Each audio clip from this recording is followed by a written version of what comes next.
I'm Jennifer Sness. You're watching News 24 Live. Irish author John Connolly is joining me in studio, and he's going to introduce us to his brand new book, A Song of Shadows. Hello. It's a pleasure to be here. Thank you for having me. Everyone is really excited that you're here. My Twitter has been blowing up, and I only told people you were going to be here about 10 minutes ago. I'm a beloved literary figure and a noted humanitarian.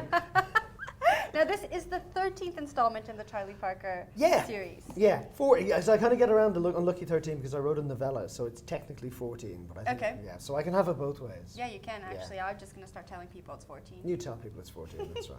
Now, when you first met Charlie Parker, did you think you were going to get this far with him? No, I think whenever a writer's first book is bought, his or her instinctive reaction is to say, "Can I have it back and I'll do it properly?" You know, that you're always taken slightly by surprise, and then everybody's waiting to be found out. It doesn't matter what walk of life you're in, you are always expecting somebody to come up and say, "You've had your time. You know, on your way, go back to cleaning windows or whatever it is." Unless, of course, you're already a window cleaner, in which case you get a worse job. And so, the idea that 16 years later you're still going on with it is great, but that fear never goes away. The fear that at some point people are going to say, actually, yeah, I'm just tired of you now. Can you just make way for somebody else? I don't think people are going to say that to you for a long time. Oh, you never know. You know, people can be so unkind. Especially those people on the internet. People on the but it's changed the way. It's interesting when a long time ago, writers or musicians or whoever it might be, you know, if somebody was going to write to you, they'd write you a letter and it would go to your publishers, your agent, and eventually 6 months later arrive with you in your shed, and you might write them a reply back. And now the internet has facilitated so much more contact than it was before, and people really feel that people get quite annoyed if I don't reply that afternoon to an email, and also if someone spotted a mistake in your books in the past, you know, they'd have to write to your publisher and go, "Dear sir, and in your esteemed publication on page 135," and now they're going to the internet and go, "There's nobody who proofread anything anymore."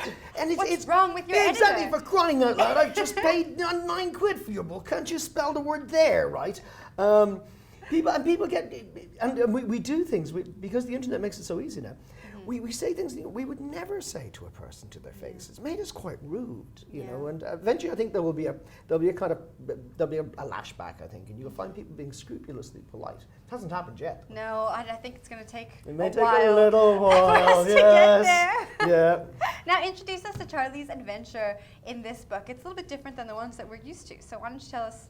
It is. I was, a lot of my stories begin, I was in a bar about a year or two ago, watching a very old man being led up a set of courtroom steps in the States. And he was Hans Breyer. He had been a guard at Auschwitz, and he'd been fighting extradition to Germany. And he was really old. I think that Breyer must have been in his late 70s or early 80s. And I suppose I began wondering, are they still looking for these people? You know, and it's interesting, the trial of the Auschwitz bookkeeper, as they're calling him, is going on in Germany at the moment. And there's a real sense, especially in the United States, that we're entering the end game for these people. In 5 years' time, no more of them will be left. And it's really the last chance for justice for a lot of these people, or at least to see these people in court and force them to face a court of law. And writers are very magpie-ish by nature. We're always looking for shiny things to steal, a bit like journalists. You're always looking for something to follow. And I suppose I began digging into this history of the hunt for the war criminals, because I thought, like a lot of people, I think, after Nuremberg, the Nuremberg trials, for those who are very young, happened immediately after the Second World War, and the really top-notch Nazis were put on trial for what they had done.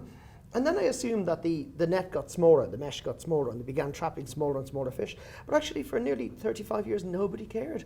Nobody went looking for these people. And so it's quite a slightly shameful period in our history that we were prepared to let these people go because they had knowledge of what life was like behind the Iron Curtain, because it was useful to have them. And so as a writer, when you find something like that, you think that's actually...